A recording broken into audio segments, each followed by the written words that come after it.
Hello all, greetings of the day. So in the previous lecture, we have seen different algorithm design tools like a flowchart and the pseudocode. We have also seen different examples how we can write down the flowchart with the help of different shapes and how we can write down a pseudocode which is dependent on the programming language, whereas algorithm is independent of the programming language. Okay, so in the previous lecture we have already seen about this. So in the today's lecture, I would like to discuss about the complexity of the algorithm. So basically, complexity means what? The time requirement or the space requirement. So whenever we are talking about the complexity of any algorithm, so we are considering the amount of time required and amount of the space requirement. So that is the reason the complexity is divided into two parts: space complexity and the next one is the time complexity. So firstly, we'll see what is the space complexity. So space complexity is amount of the memory space needed for the algorithm during its life cycle. Life cycle means what? From the time program is getting fed into the memory, okay, basically program or the instruction set, till the time we get the output on the screen. So during this entire lifetime, okay, from the input, feeding the input till getting the output, during this entire life cycle, we need some memory, okay, and that amount of memory requirement is called as the space complexity. So when we are talking about a particular program or any algorithm, so basically for three different reasons we need a memory. So the first one, we require a memory to store the variables. Variables can be of any form. Variables can be local variables, or it can be a global variables, or maybe the static variables, okay. So that it can be sometimes the constants also. Now, secondly, we need a memory to store the instructions. So entire instruction set will be stored into the memory. And the third one, that we require a memory during execution of a program, right? So these are the three important parts where a memory requirement is there, right? Along with this reason, along with these three particular space, we need one more memory, that is the auxiliary memory. So auxiliary memory means what? A temporary memory that is required during execution of the program, okay? So remember, auxiliary memory means what?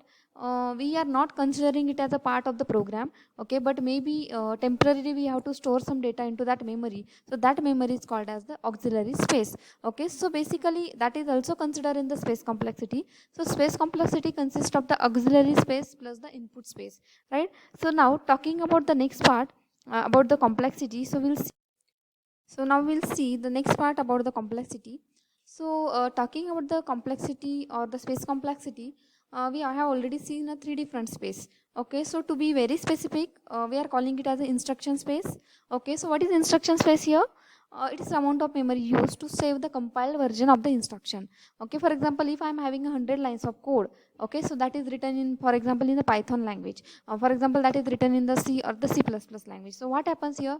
The entire instructions is converted during compilation, it is converted into another form, maybe the computer understandable form, okay. So that particular form will be stored into the instruction space, okay, in the memory. Next one is environmental stack. So basically whenever we have a function which is calling another function, or maybe when we have a recursive function call, means same function is called inside itself, okay, so that time we require this environmental stack. So I think during the discussion of the recursive program, or during the explanation of the stack, okay, so that thing will be more clear how the stack will be used, okay, during the function call. But here for now you just understand the environmental stack is required during the recursive call, or maybe during the nested function call, whenever a function is calling another function, okay. Next one is what? A data space. Data space means what? Some amount of memory or the space is reserved to store the variables and the constants, right? So basically these are the three different space: instruction space, the environmental stack that is required during execution, and the data space which is required to store the variables and the constants, right? Now whenever we are considering a different examples, okay, in the data structure, so basically we have to consider basically a data space, right? We are not focusing during the calculation of the memory space. During the example that we will discuss, we will not focus on the instruction space, or will not focus on the environmental stack, but we will focus on the data space, right? So basically in order to find out the space complexity, we should understand what is the memory requirement for every variables. Remember again, the byte requirement for every variables may be integer, float, okay, or maybe the another type of variables.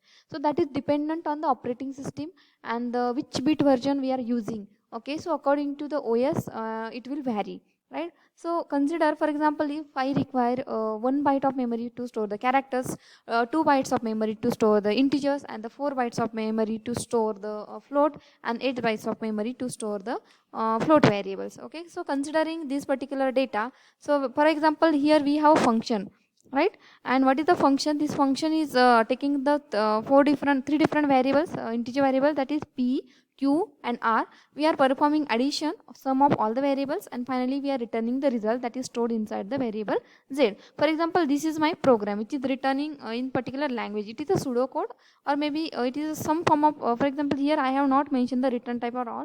Okay, but we are not focusing on the program here, we are focusing on the byte requirement. So you just understand how much memory is required here.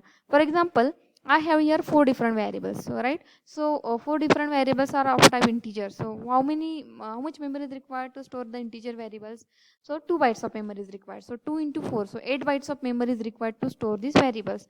So finally we are returning the value, the z result, okay, back to the calling function. So some memory is required for this return also. So for example, here it is returning integer, so 2 bytes of memory is required. So 8 plus 2 is equal to 10. So totally 10 bytes of memory is required to execute during the life cycle of this particular program. Okay, so that is all about the what you can say space complexity of this program. Okay, now if you focus on this particular thing, we are having a different space complexity, maybe a constant space complexity, or the linear space complexity, or maybe the quadratic space complexity, right? So firstly, let's understand what is meant by the constant space time complexity, constant space complexity, right? For example, here this space requirement is fixed for the above example, hence it is called as the constant space complexity. For example, the person or the programmer, if he would not have mentioned in the algorithm whether this is integer variable or the character variable or the float variable, then we could have confusion what kind of variables we have to consider. Because remember, this 4 may be fixed here, but this particular 2 bytes, so it is dependent on the type of variable. If my variable is integer, it will be 2 byte. If my variable is a character, it will be 1 byte. Okay, so basically talking about this particular example, this memory requirement is fixed. Okay, integer requires 2 byte, return requires here 2 bytes. Okay, so we are calling this as a constant space complexity. Okay, so now talking about the next example, for example, this is the example where I am calculating sum of the elements inside the array. Okay, for example, this is the program, right? So what happens here, firstly I'll focus on the variables here. Okay, so how many variables are there? For example, I have here variable x. Okay, we have a variable I, we have a variable n. Okay, and we have this particular entire array. Okay, so where the elements are stored at position, for example, a of 0, a of 1, a of till a of n minus 1. As we know, the array indices starts from 0 to n minus 1. Okay, whenever, for example, when we are talking about the space complexity for this particular example, what happens, this n value is not mentioned here. Okay, so according to the value of n, the space complexity will vary.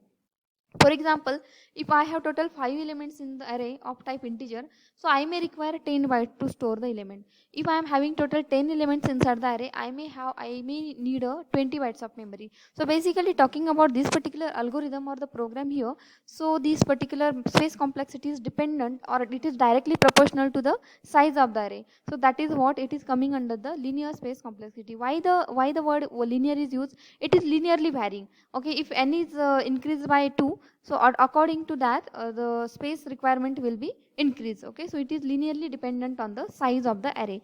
Okay, so that is why it is coming under the category that is the linear space complexity.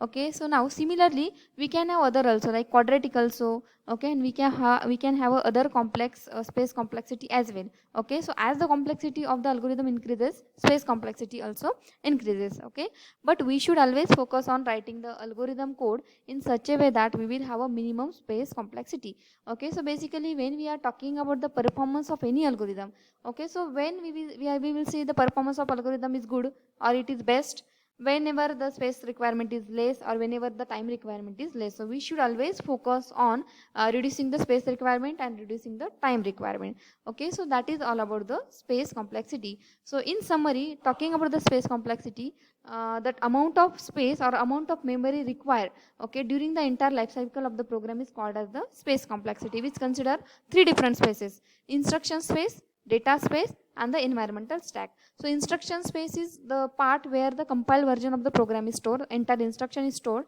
and the environmental stack is used whenever we are actually executing the program. Okay, whenever there is a nested function call or the recursive call.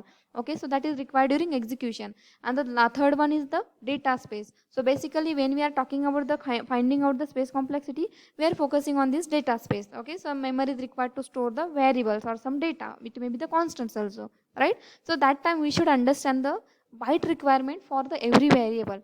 Okay, we have seen different space complexity. It may be constant, it may be linear, it may be quadratic. Okay, so different space complexity versions are available. So that is all about the space complexity. Okay, so again we can have one more example here. For example, we have here one algorithm. Okay, so algorithm is to find out addition of p, q and 10. Okay, so remember, talking about this particular example, we cannot call this as a constant space complexity. Why? Because here they have not mentioned what type of data p and q is storing. Okay, so in general we can come up with the space complexity as 2 plus. Why 2? Because I know here 10 is an integer and 2 bytes is required to store the 10. But what about the p, q and r? It is not mentioned. So what we will do here, we will mention 3, okay, into type of variable. Okay, for example, type of variable, rather than saying a type of variable, we will say here a byte requirement for that particular variable. If p and q is integer, okay, and automatically r will also be integer, then we can consider here 2 bytes of memory. If it is character, then we have to, basically according to the data type of p, q and r, this particular memory requirement will vary. Okay, so that is all about the what we can say, this we cannot call it as a constant time complexity.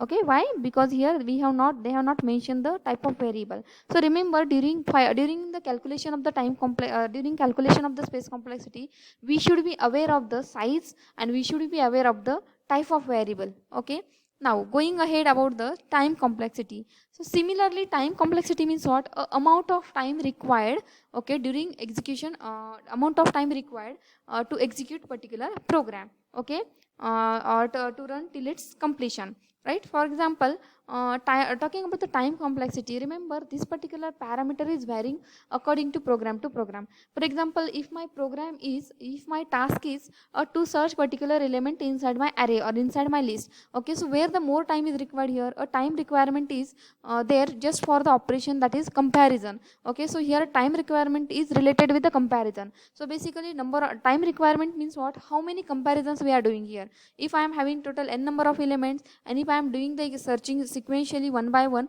okay, and if I am having total n number of elements, to search the nth element or to search the last element, I need to perform n number of comparisons. Automatically, if the element is situated at the first location, then amount of or the number of comparisons will be obviously 1. Okay, so if the element is situated at the first place, okay, then obviously time requirement will be less, and if the element is situated at the last, then the time requirement is more when I am talking about the linear search. Okay, so that is all about the time complexity, right? So I hope you have understood time complexity means what? A time requirement, right? For example, when I am talking about the sorting, so whenever I am performing a sorting, basically 2 operations are involved. First operation is comparison and second operation is shifting or the switching, right? So here a time requirement is dependent on the comparisons and the shifting or the switching, right? So according to the problem statement or according to the program, the meaning of this time will vary. Okay, sometimes time is required for the comparison, sometimes time is required for retrieving the data, sometimes time is required for switching the data or shifting the data. Okay, so according to the problem definition or according to the statement, the meaning of the time will vary, right? You should just understand where the time is required more.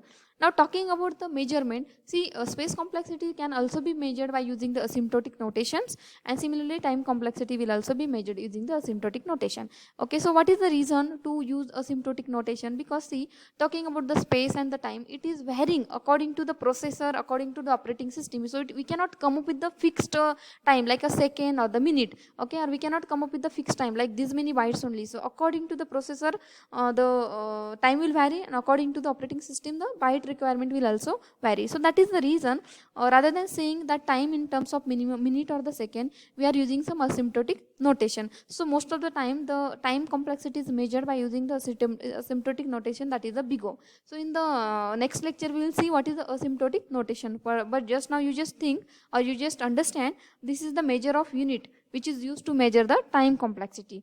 right? Now for example, this is the example before proceeding for the time complexity that I would like to discuss.